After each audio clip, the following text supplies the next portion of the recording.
of this video, which is basically introducing IFRS 15 as well as the 5-step model. In video 1, we also covering step number 1, what is how do you identify a contract. Now what we're going to do in step number 2, in part 2 of this video, is we want to focus a lot on step number 2, which is identifying the performance obligations, the separate performance obligations.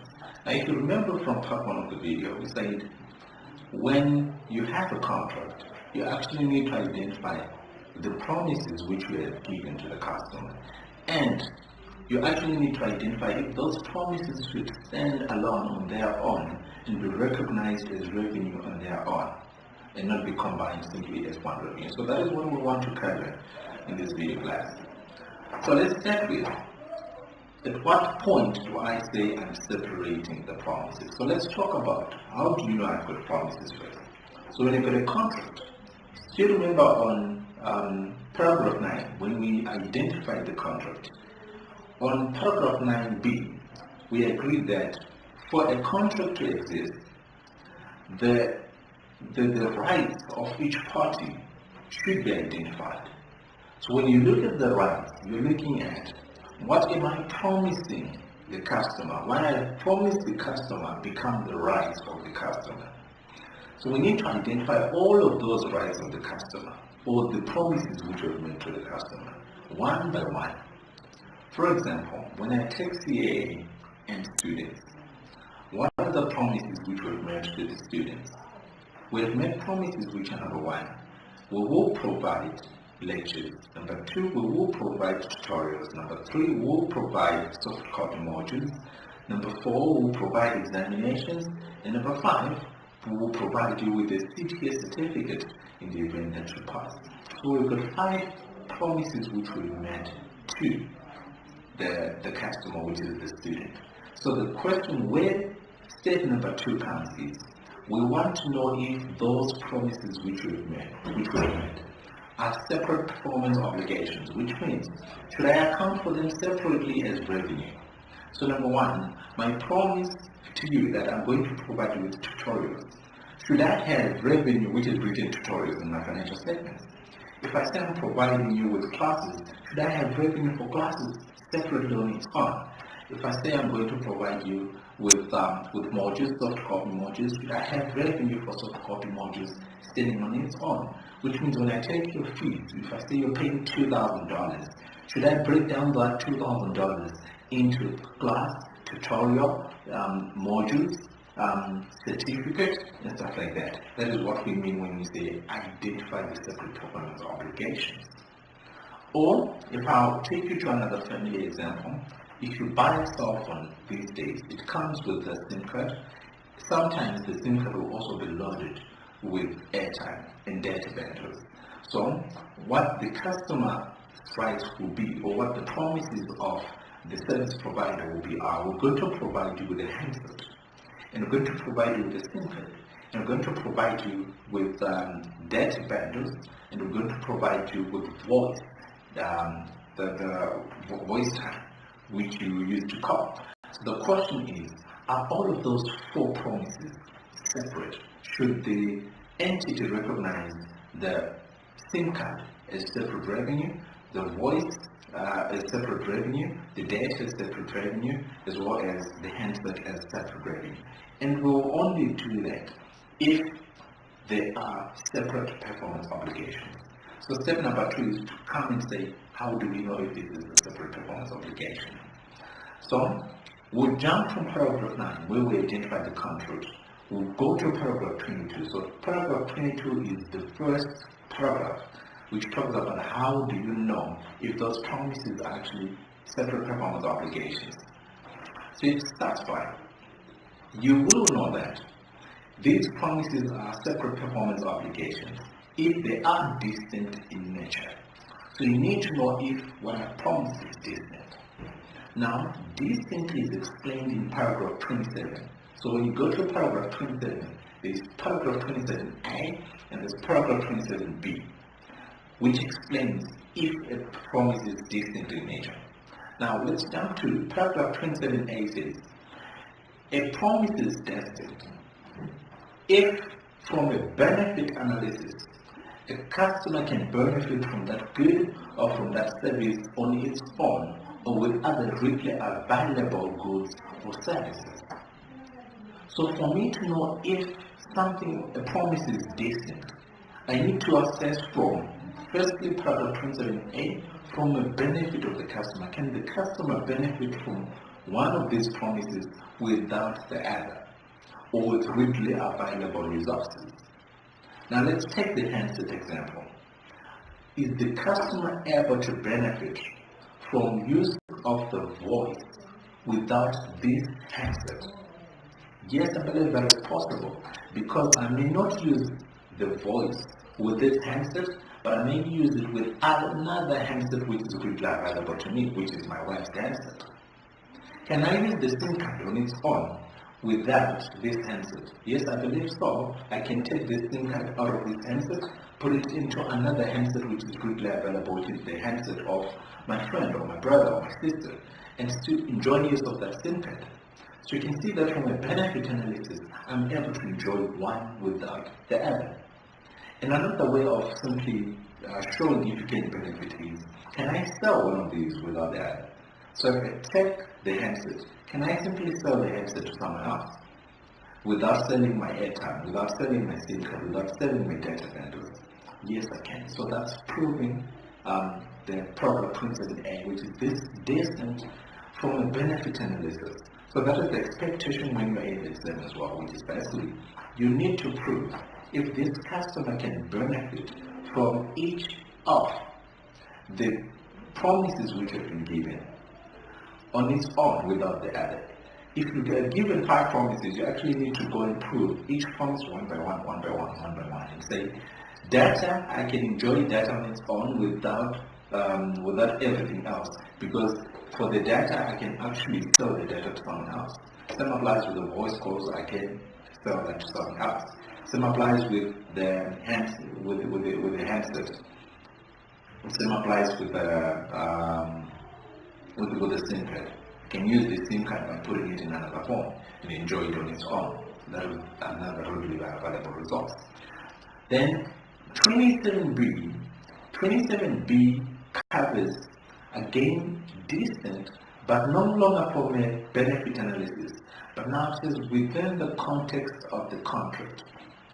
So within the context of the contract, are these promises an input of the other, which is trying to make one output, which is the single product?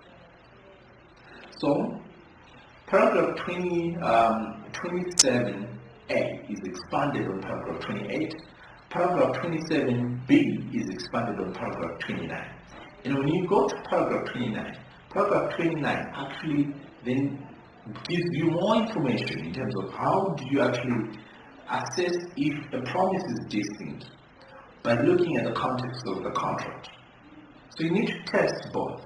Is it distinct from a benefit analysis to the customer? Is it also distinct within the context of the contract which has been set up by the entity which is providing the good or the service? Now let's jump to 29 and see what 29 says. So 29 says, in assessing whether an entity's promises to transfer goods or services to the customer separately identifiable in accordance with paragraph 27B, the objective is to determine whether the nature of the promise within the context of the contract is to transfer each of these goods or services individually, or instead to transfer a combined item or items to which the promised goods or services are inputs. So you're looking at what was the intention of the entity which is providing. Did they want to actually provide this as one contract, being with these promises being inputs of the other? And factors that indicate that 2 or more promises to transfer goods or services to a customer are actually separately identifiable include but are not limited to the following. So you actually also need to use these examples to test. Okay? And the first one is, the entity provides a significant service of integrating the goods or the services with other goods or services promised in the contract in a bundle of goods or services that represent the combined output or outputs for which the customer has contracted. In other words, the entity is using the goods or services as inputs to produce or deliver the combined output. So Under 29A is the entity providing a significant service of trying to integrate all of these promises to make them one. And the reason why they're doing that is because all of these promises are inputs into this project. Now, for example, let me give a simple example. When I have a contract with you, where I promise that I will provide you with fertilizer, which has got zinc, aluminum phosphate, and nitrogen. Those are the promises. I'm promising you that I'm going to provide you with fertilizer which has got zinc, ammonium sulfate, and nitrogen. But the zinc, the ammonium sulfate, and the nitrogen, these are going to be combined. So the entity is going to then combine these significantly to produce a different product which is called a fertilizer. So from this you can actually see that we're not selling zinc, we're not selling ammonium sulfate, we're not selling nitrogen. What we're selling is fertilizer. So we are providing significant services of trying to integrate them. Now, if Econet sells you a handset which has got data bundles and which has got voice calls and which has got a SIM card, Econet has not provided any significant integrating service to that, because you can actually assemble that on your own. You can actually load airtime on your own, so they've not done any significant integration. When you get a phone which has got airtime, it's still a phone. It has not changed. So a phone is not an input of the airtime. Airtime is not an input of the phone. These are two separate. So they say Airtime has not provided any significant integration service. Then another example, B, paragraph 29B, one or more of the goods or services significantly modifies or customizes or are significantly modified or customized by one or more of the other goods or services promised in the contract. So does one of the promises significantly modify the other? Which means by bringing these two together, the nature of the promise changes. So when you look at, if I've got a SIM card and then if I've got a SIM card and a handset, does the SIM card significantly modify the handset? No. The handset still remains a handset. So there is no modification which is done as a result of combining these two promises together. But if I put aluminum sulfate and nitrogen together, these two significantly modify each other, because there is now there is now a new product which comes out of that, which is a new compound. Then see, the goods or services are highly integrated or highly interrelated, which means, in other words, each of the goods or services is significantly affected by one or more of the goods or services in the contract. For example, in some cases, two or more goods or services are significantly affected by each other because the entity will not be able to fulfill its promise by transferring each of the goods or services independently. So it's not possible for us to give you one without giving you the other. So they become modified. And a good example is when you look at PPC. When they're selling you their fertilizer, if you're buying straight your fertilizer from PPC, they will transport it to your door. They're not able to provide that, my apologies, cement.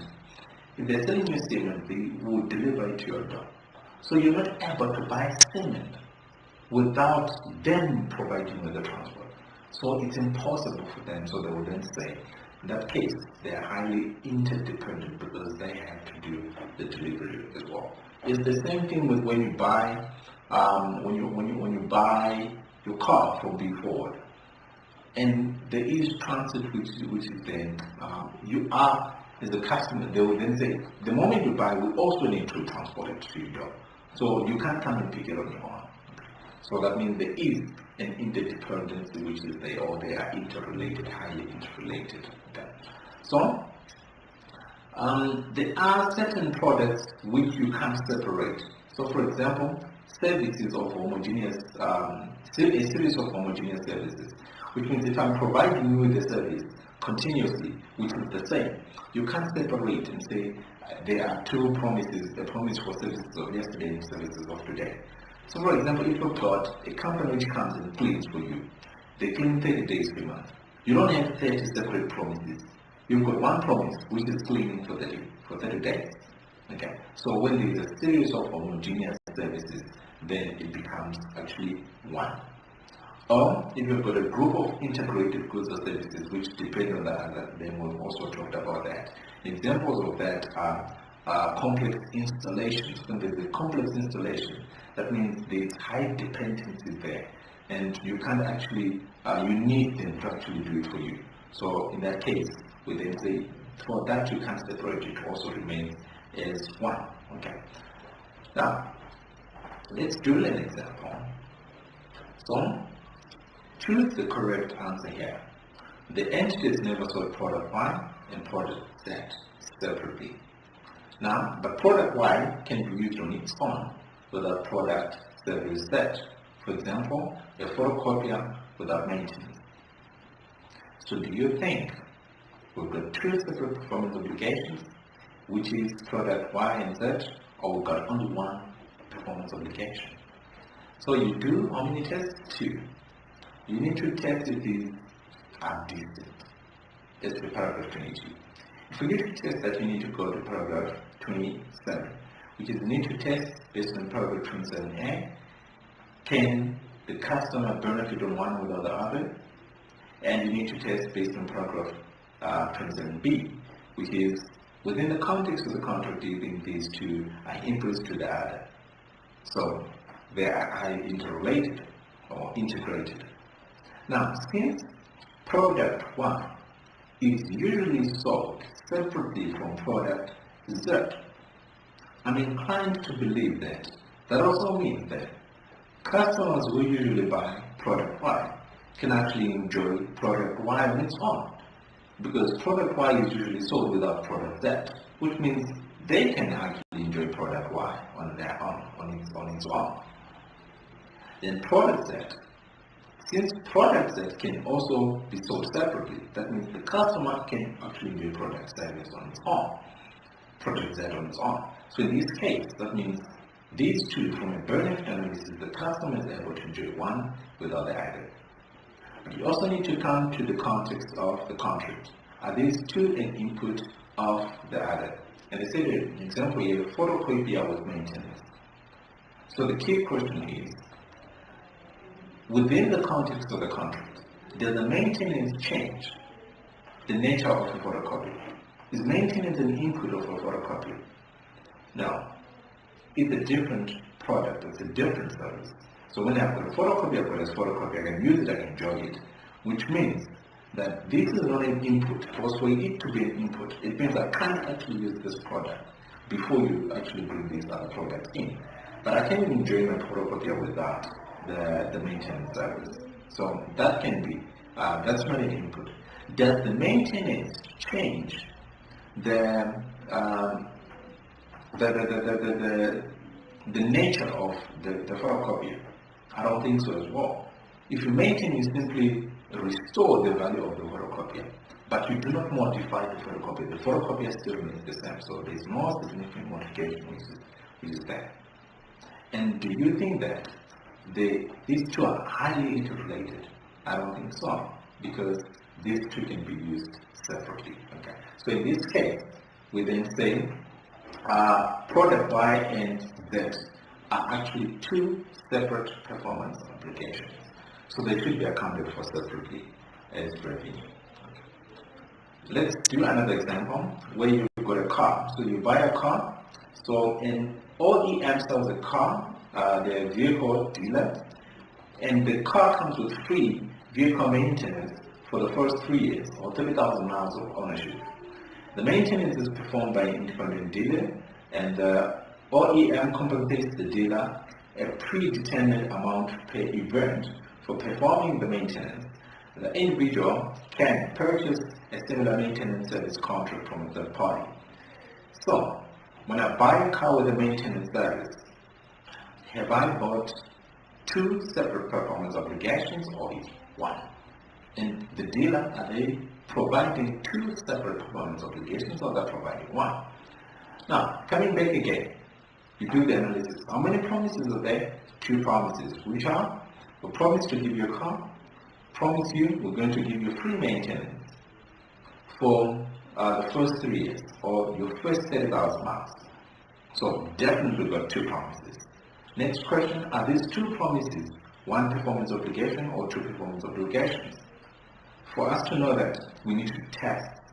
That's now step number 2. How do we test? By going to paragraph 22, are they decent? And for us to know if they're decent, we go to paragraph 27A and B. 27A, can a customer enjoy the car without the maintenance service? Yes, I believe so. Because this customer can actually take this car, sell it to the next person and get some money that they enjoy it without the maintenance. They can use this car until it breaks down without it being maintained. So they can actually enjoy it. So yes, benefit analysis of the car, AB. Maintenance. Can they still enjoy the maintenance? Yes. So the maintenance is being done. It can be done by this car dealer. It can be done by any other car dealer, which means I can go and enjoy a maintenance service of someone else. I can bring a car which is not exactly this one and still enjoy maintenance services of my other cars from this dealer. So maintenance services can also be enjoyed separately, actually without this car, with other cars. Because remember, it's about can you enjoy this with other resources which are really available. So I can enjoy maintenance with another resource, which is my second car or my third car, which is not specifically this car. So paragraph 27A met. Paragraph 27B. Are these promises an input of the other, which is there to create one output? So do you think the maintenance chain is an input of the car? I don't think so. So remember 3 examples that we've been given. Number 1, we've already proved it's not an input of the car. Number 2, does it significantly modify the car? No, it restores the value of the car. Number 3, are they highly interrelated? No, they are not highly interrelated, as they can work on their own and with other readily available resources. Okay. So in that case, we then have proved that we actually have two separate performance obligations, which is the car and the maintenance. So these two should be accounted for as two separate revenue line items. Okay. Alright, so that's the solution for you there. Right, so that's stage number 2. So in stage number 3, we can now look at step 3 and 4 in the next video class. Okay. So I'll stop for now on this video.